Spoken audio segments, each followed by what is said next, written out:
Thanks very much, Jan. Thanks for being here.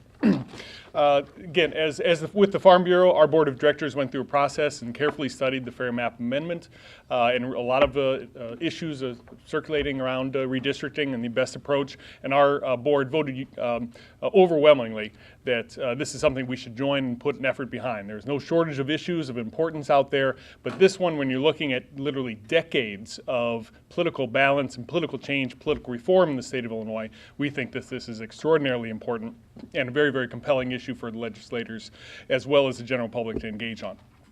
Just in terms of, again, particulars on the initiative that we're particularly interested in, a lot of them have been touched on. The one that I would also kind of highlight and that our board really responded to was the notion that voting data is not to be taken into account in the analysis that goes ahead and draws districts. We think that's incredibly important because in talking with some people that have been intimately involved in drawing past maps, that is simply the starting point for most of previous situations where here are the Republicans, here are the Democrats, and how do we pack as many over here and as many over there in a way to go ahead and gerrymander, again, with an exaggerated advantage for one party or the other.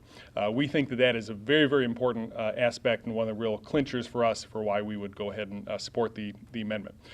In terms of the overall impact on the business community and general public, certainly we've got our parochial issues, but when you've got a diverse set as we've got backing this initiative, and they've all got parochial interests, weaving that together is one kind of definition of public good. That all of these diverse groups can feel the same way about the same initiative, I think really does speak to the fact that this is something that the public in general is really going to benefit from.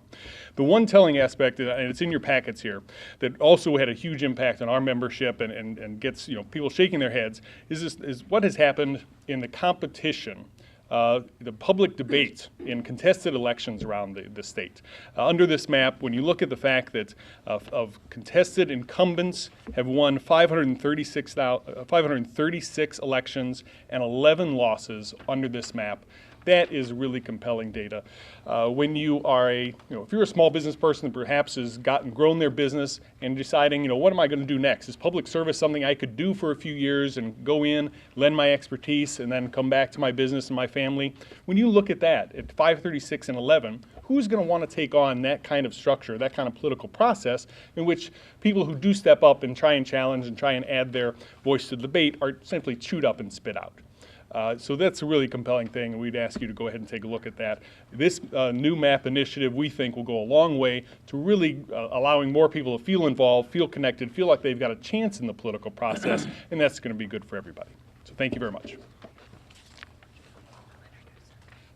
I would just like to introduce Senator Dale Ryder, who is going to be able to answer some of the more technical questions on the proposal. He's worked closely on it.